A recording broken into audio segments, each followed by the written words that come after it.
of crime tidak selalu dia harus takut jadi takut, tapi lebih kan dia akan menjadi timbul suatu sifat itu prepare to be criminalized.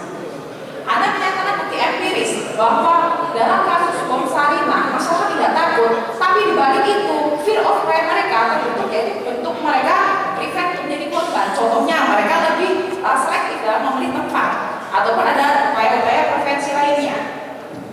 Fear of crime tidak terwujud dalam bentuk masyarakat jadi takut, tapi lebih ada satu pemahaman dalam diri seseorang bahwa kami menggunakan informasi yang ada melalui media untuk diolah, dipersepsikan bagaimana cara untuk menghindari hal-hal tersebut. Sedangkan Anda menyatakan bagaimana mungkin Anda tidak menyebutkan satu teori pun yang menyatakan bahwa media tidak ada relevansinya dengan fear of crime. Kami bisa menyatakan bahwa dalam teori James Garofalo disebutkan karakteristik ekonomi sosial yang menyebabkan munculnya fear of crime adalah media massa. Di situ disebutkan bahwa media massa mampu untuk membentuk persepsi seseorang. Persepsi seseorang ini bisa dalam bentuk positif, dalam hal ini adalah dia lebih realistis dalam menilai sesuatu, ataupun dia menjadi negatif, dia jadi takut dan akhirnya tidak jadi melakukan sesuatu. Sedangkan secara filosofis Anda menyatakan bahwa manusia memang mempunyai satu dorongan untuk selalu mencari kebenaran. Itu mencari kebenaran dalam hal ini adalah bentuk seseorang untuk mensortir, sehingga informasi yang diterima tidak terjadi kesesatan atau kolusi. Dari informasi yang ada yang diterima, mereka akan mempersepsikan, sehingga bentuk fear of crime mereka adalah dengan dengan melakukan prevensi terhadap situasi-situasi yang mereka hadapi secara aktual maupun secara antisipatif. Demikian. Silakan, masih ada lagi? Masih ada. Terima kasih, mohon izin menambahkan. Jadi saya menambahkan apa yang disampaikan dari mahasiswa dia bahwa wujud dari fear of crime itu bukan hanya dampak yang diberikan itu adalah dampak negatif, tapi ada dampak positif yang diberikan dari fear of crime. Dampak positifnya adalah kewaspadaan masyarakat akan rentannya menjadi korban dari suatu tindak pidana. Jadi kita jangan bangga ketika masyarakat kita tidak takut akan tindak pidana, karena menurut Garofalo orang yang tingkat fear of crime-nya rendah itu akan rentan untuk menjadi korban dari tindak pidana. Disitulah kita selaku Polri, salah satu fungsi preventif kita memberikan informasi ke masyarakat, kita menggunakan media massa sebagai fungsi edukasi dan informasi bahwa tindak kejahatan modusnya seperti ini, pelakunya seperti ini, cara-cara yang dilakukan seperti ini, sehingga masyarakat yang menerima informasi tersebut menjadi prevent terhadap dirinya dan dia tidak gampang untuk menjadi korban dari tindak pidana. Terima kasih. Berkaitan dengan tadi disampaikan bahwa munculnya fear of crime karena tidak ada peran polisi. Saya katakan itu salah besar.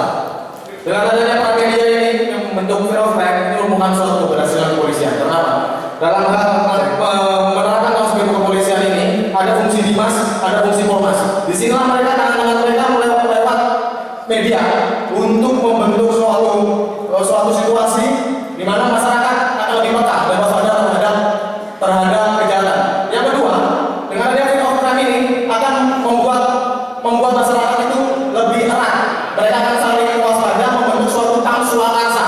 Pam swakarsa itu kegiatan Polri dalam kegiatan preventif. Polri bermitra dengan pam swakarsa ini. Yang kedua, mereka akan menjadi watchdog. Jadi mereka akan menjadi penjaga bagi dirinya sendiri dan bagi orang lain seperti yang saya sampaikan tadi. Terima kasih.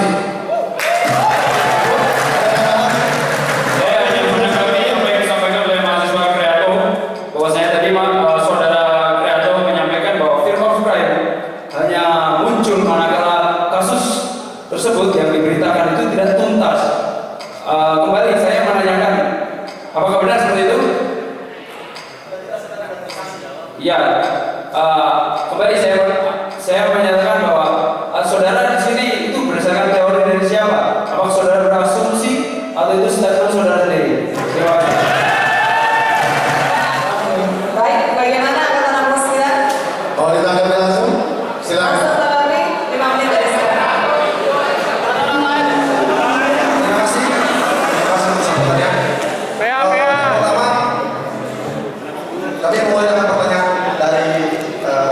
Tadi mengatakan bahwa fear of crime itu akan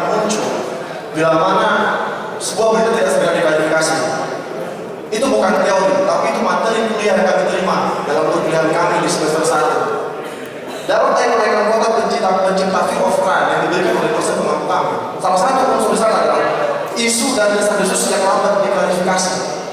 Ini tertulis jelas dalam slide materi kuliah kami, jadi kami tidak berkarang-karang untuk mengatakan itu. Kemudian yang kami mungkin sedikit agak meluruskan, kami di sini tidak mengkontra tentang efek dari fear of crime.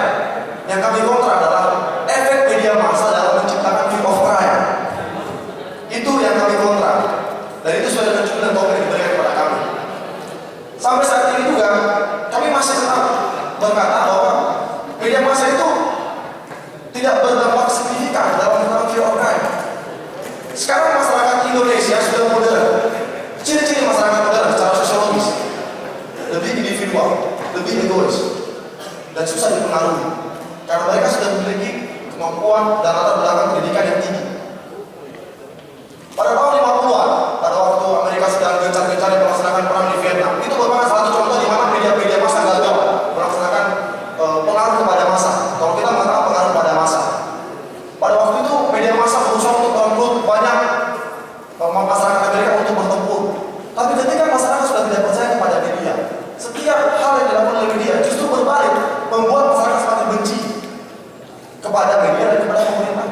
Sama seperti saya terjadi saat ini.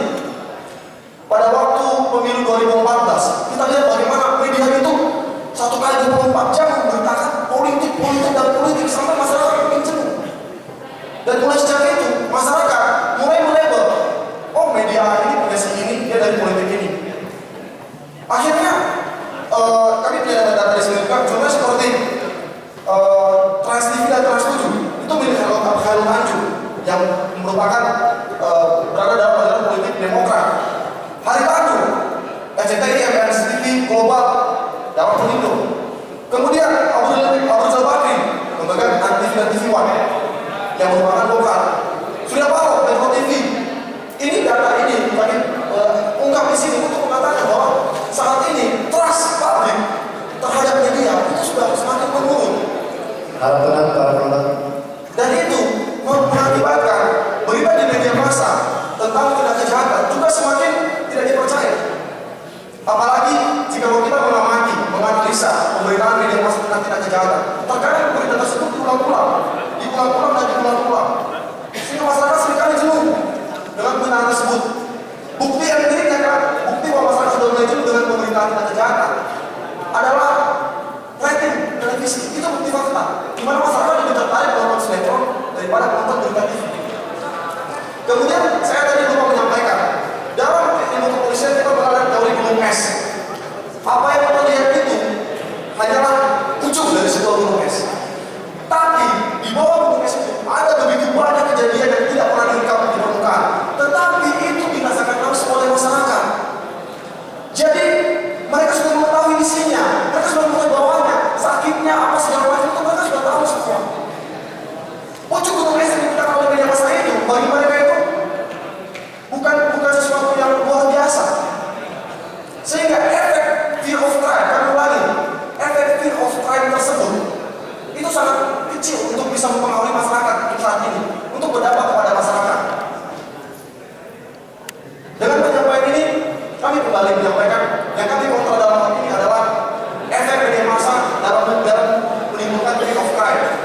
Bukan apa akibat dari fear of crime, apa akibat dari fear of crime, tapi apakah media massa mampu secara signifikan menyebabkan fear of crime. Kira-kira dari bisa kami sampaikan, kurang lebihnya mohon maaf. Terima kasih. Masih ada waktu? 40 detik.